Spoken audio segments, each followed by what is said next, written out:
व्यवहारी अपूर्णांक समान छेद असलेल्या 3 अपूर्णांकांचे अंश 5, 7, 8 आहेत तर त्यांचा छेद काय असावा म्हणजे त्यांची बेरीज 5 येईल।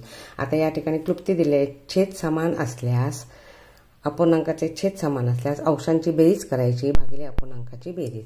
मग आता या ठिकाणी छेद समान आहेत असं दिलं म्हणजे अंशांची बेरीज करूया। 5 + 7 + 8 भागिले अपूर्णांकाची बेरीज किती आहे 5 भागिले 5। मग अंशांची आता बेरीज करूया। 5 + 7 7 5 12 + 8 20 भागिले 5 बरोबर 5 चौका 20। 4 हे त्याचं उत्तर। पर्याय क्रमांक 2 हे त्याचं उत्तर।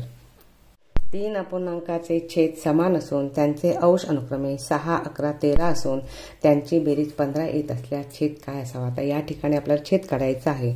छेद समान आहेत तो काढायचा आहे। मग ते काय करायचं तर अंशांची बेरीज करायची भागिले त्या अपूर्णांकाची दिलेली बेरीज। मग आता आपण घेऊया अंश किती आहेत अनुक्रमे 6, 11, 13 6 + 11 + 13 भागिले त्यांची बेरीज आहे 15। मग 6 + 11 17 + 13 बरोबर 30 भागिले 15। 15 × 1 15 15 × 2 30। मग प्रत्येकाचा छेद येणार 2 म्हणून पर्याय क्रमांक 1 हे त्याचं उत्तर। 1/8 या अपूर्णांकात 1/8 किती वेळा मिळवल्यास बेरीज 1 येईल। आता या ठिकाणी सूत्र दिलेले आहे। दिलेल्या अपूर्णांकाचा व्यस्तांक गुणिले अपेक्षित बेरीज वजा 1 भागिले अंश। आता या ठिकाणी 1/8चा व्यस्तांक किती आहे 8 8 गुणिले बेरीज किती आहे अपेक्षित बेरीज 1 आहे। 8 गुणिले 1 वजा 1 भागिले अंश। अंश किती आहे 1 आहे।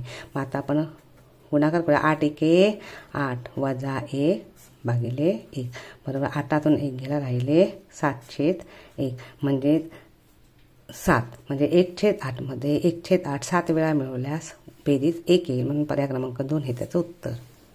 खालीलपैकी सर्वात लहान अपूर्णांक कोणता 1/2 1/5 1/3 आणि 1/4। आता या ठिकाणी अंश समान आहे। जेव्हा अंश समान अपूर्णांकाचे अंश समान असतात तेव्हा ज्याचा छेद लहान असतो तो अपूर्णांक मोठा असतो आणि ज्याचा छेद मोठा असतो तो अपूर्णांक लहान असतो। मग आता या ठिकाणी लहान अपूर्णांक विचारलेला आहे। मग अंश समान असताना ज्याचा छेद मोठा असतो तो अपूर्णांक लहान असतो म्हणून पर्याय क्रमांक 2 हे त्याचं उत्तर। 1/5 हा अपूर्णांक लहान आहे।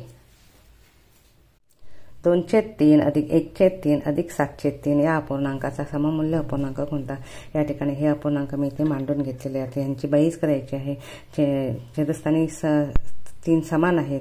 छेदस्थांची संख्या छेद समान असले तर ते तशीच लिहायची आणि अंशांची बेरीज करायची। 7 आणि 3 10 10/3 आले।